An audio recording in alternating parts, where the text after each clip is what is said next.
Huh. Good evening and salutations, my GH fans. This was an interesting episode. There was things that worked, and then there was just things that I just really didn't understand, and I think that's why I find this such an interesting episode. It's kind of weird. It's like I feel like sometimes when I do reviews, there's times I feel like I have off days, right? Then there's times I'll sit there and watch these episodes, and I feel like they have off days. There's certain parts or sections where I'm just like, what the?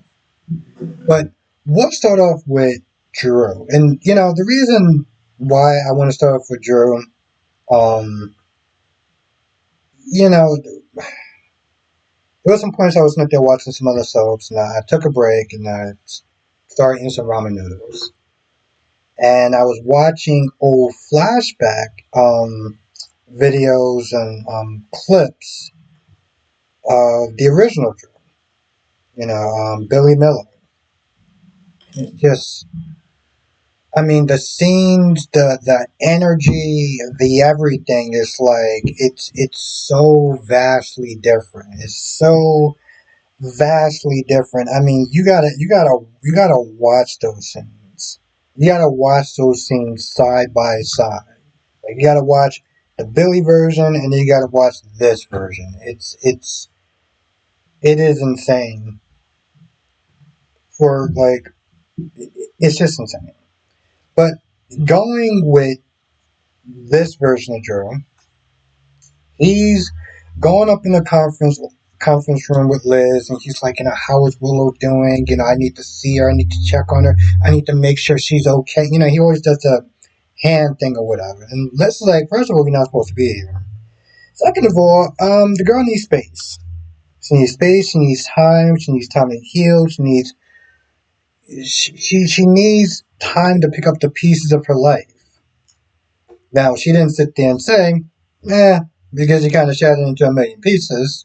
Because let's be honest, like I said, I was watching it, and, there was a point where, Drew was called Jake Doe, and Liz wanted to hold on to Jason and didn't give a damn about Sam and her kids and their family. She cared about her kids and her family. So she wasn't really in a position to really judge. As far as picking up pieces and whatever. But she's there's a point where Drew's like, but she's all out there alone. Liz is like, no, she's not. She has friends here. She has family. She's gonna be fine. You trying to make it seem like, well, like she's out here fending for herself and all these wolves or whatever. And the only wolf that's going on right now is you. You're the big bad wolf, bro. That's what you are right now. You the big bad wolf. Um, and so ultimately, he does not get what he wants. And, he gives a compliment to Liz, and then he leaves. Right? Now, Isaiah is happy that Portia's staying. And he's also happy that, she's talking about working things out with her marriage with her and Curtis and, kind of start to get back on track. Right? And, Isaiah Smith, they're talking about the money pit he's complaining about, and yet he's still sitting there putting money into it. And, just like what's going on? You got anything else going on outside of this? And so he leaves because, he's been working for 10 hours. Portia touched his hand, and you have a good day. Stella sees that. It's like, hey, what's going on? I mean, it's just a bad look for you. Your boundaries, and he's just supporting it, and he doesn't want to have a level of impropriety. It was like that's what it is, Portia. I mean, that's what it is, Stella. It has nothing to do with you think that she's trying to hit on him because their marriage is on the rocks, and so she explains herself, and of course it's like, oh, I'm just they're trying to help, I'm just trying to look out for you. Yeah, sure, that's what we'll call it. Anyway, Portia thanks Stella for her meddling because that's something you need to be thanking people for. and they hug. And Drew sees that. Now everybody has been talking about this. Oh, Martin, shut the up about Stella helping you out. Because you don't know what's going to wind up happening to Stella. Drew could sit there and use that. I was like, I've been thinking the same thing, and he's just been sitting back and lying low and everything like that.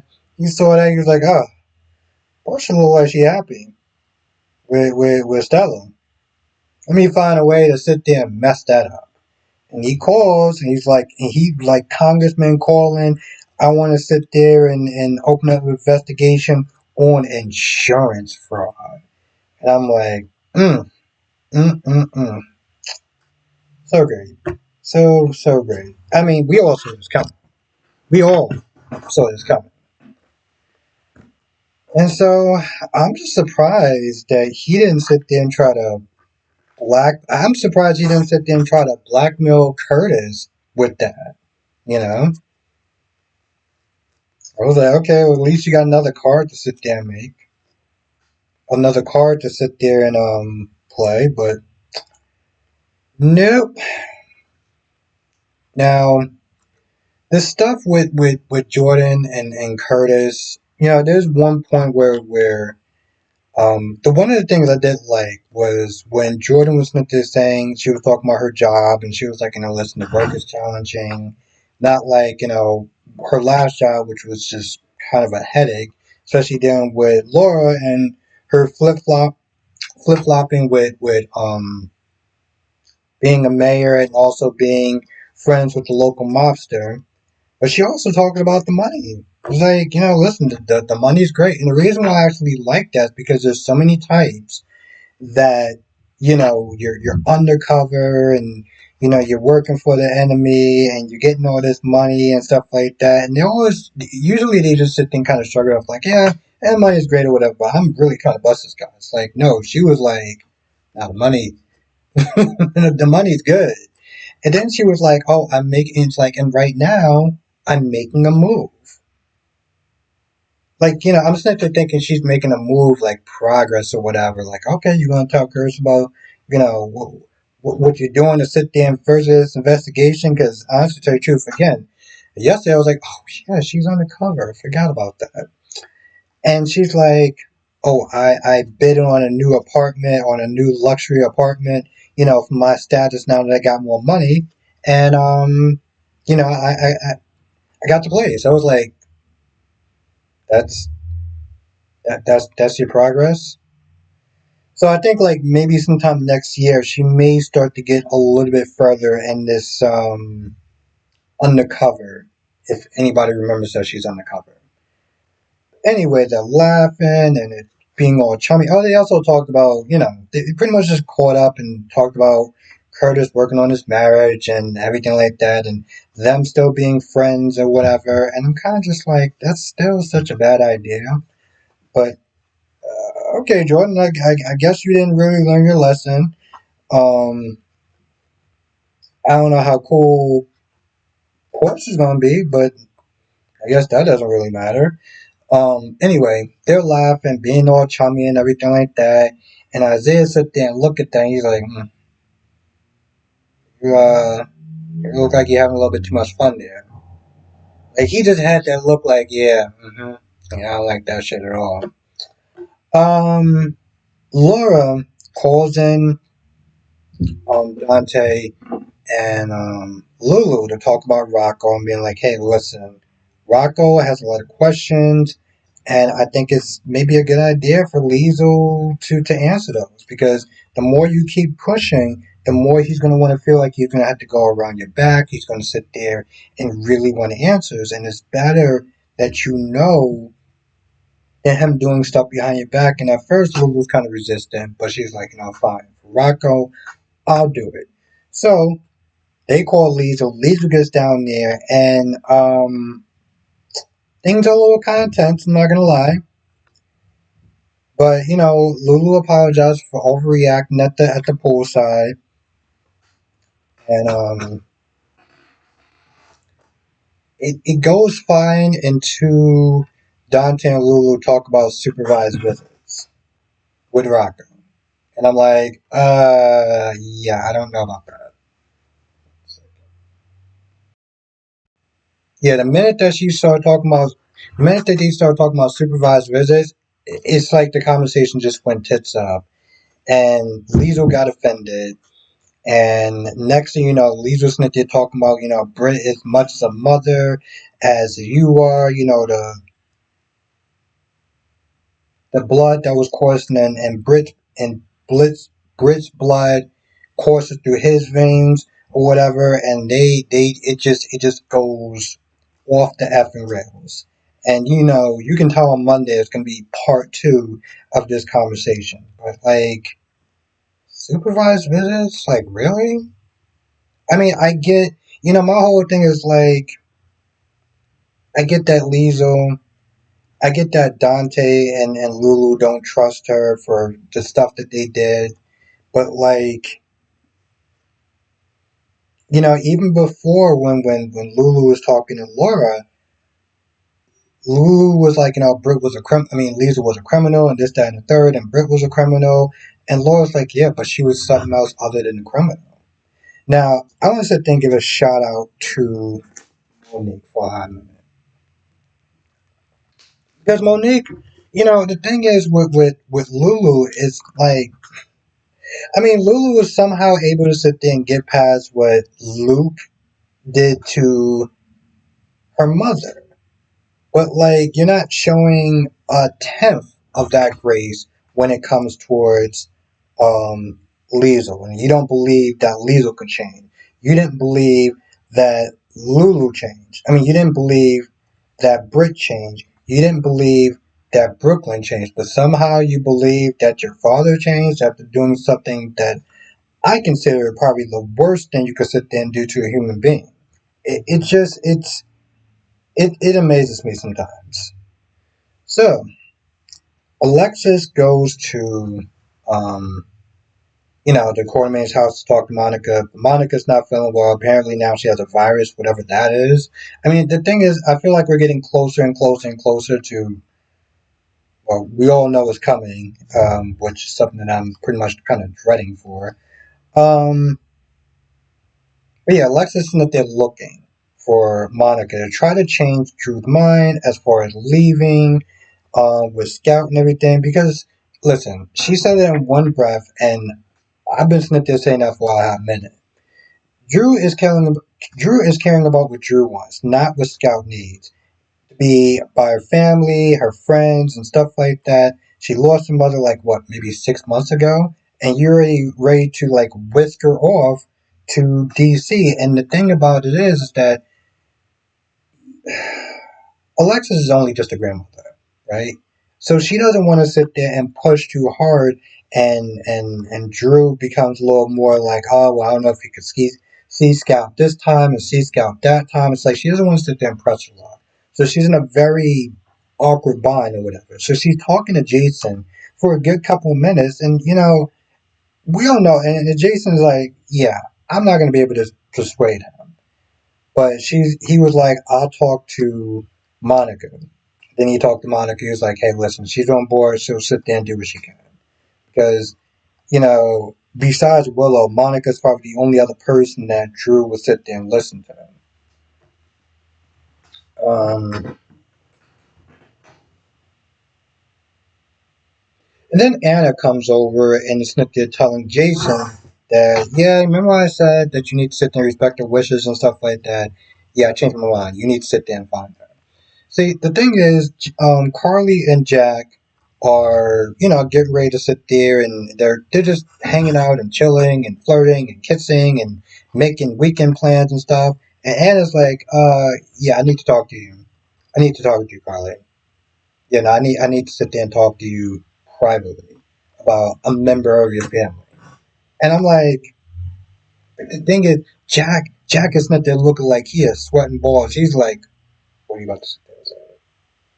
Of course, it's more about Lucas making a complaint about Sunny and the whole kidnapping of Marco.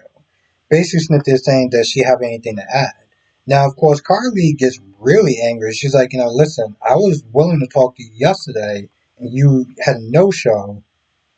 and it makes a comment about kidnapping or whatever. And pretty much Carly's like, no, I have nothing to say, and that pretty much is about it. So she goes and deals with a kitchen staff situation, and Jack is like, well, I didn't think you were going to sit there and say anything because, the whole treason thing. But didn't she get accused of treason before? But anyway, he's like, I know you're not going to sit there and say anything. So, like, what was it? Did you want to sit there? Because I'm like, I knew she wasn't going to sit there and say anything either. So I'm just like, do you just, are you enjoying like getting under his skin or whatever? And pretty much, Anna's like, I want to test you. I want to sit there and see what was you going to say, what was you going to do. Jack reminds her, listen, if you say anything, it's treason, and your ass will be going to jail. Anna is like, listen, if something happens to Jocelyn, I don't give a damn about treason. I will make sure that she knows, especially her going to a level 5 op and not being fully trained and everything like that. Um, and then she leaves. And then she goes to Jason. She's like, hey, listen, you need to sit there and find Brit. Now, why is she sitting there telling Jason now out the blue that he needs to sit there and find Brit? I have no idea. So y'all let me know in the comment section. Speaking of Brit is just being a brat at this point with this guy. Because this guy, she's sitting there sipping martinis or whatever, I guess on a beach or a resort or whatever. And the guy, whatever his name is, like, so, you kind of need to get back to the lab because, this guy, he wants results. Now she's all like, oh, well, listen, it's hot there and I'm going to be sweating and I don't want to make mistakes. Plus, this gets fried to computer systems and stuff. Like, she's just stalling like there's no tomorrow. Which I don't understand why she's being such a brat about it because before she was like, we need that woman to sit there and go back to Port Charles to get more data because I can't complete what I need to complete without the information. If that's still the case, then why is she like? I don't understand. Like what more could she do in the lab until she gets this data? Anyway, apparently she's pushing this guy to his breaking point. Because then she's like, oh, I'm kind of drunk, so I'm gonna go in my room, gonna take a nap, and Human was like, the hell you not? I will sober your ass up real quick. And he grabs her arm. You see Jocelyn and Vaughn is asking the guy, because, I guess he also doubles as a hotel clerk, like, so, is this the place where we gotta go and get something or whatever? And Jocelyn's there. So, it's this moment where it's like, what happens if Britt turns around? Or and Jocelyn sees. That's the bigger thing. God damn, I'm actually done. Yeah, I feel like that's about it. I cannot think of anything else. So if I miss anything, write in the comment section below. I feel like that's pretty much about it. But I also feel like I missed something that's like 18 something minutes. I will be doing a live stream tonight. So anything I do miss, we'll sit there and talk about it there as well as the other four soap operas. You know what they are. 8 p.m. Eastern, 5 p.m. Pacific, and I will sit there and see you there.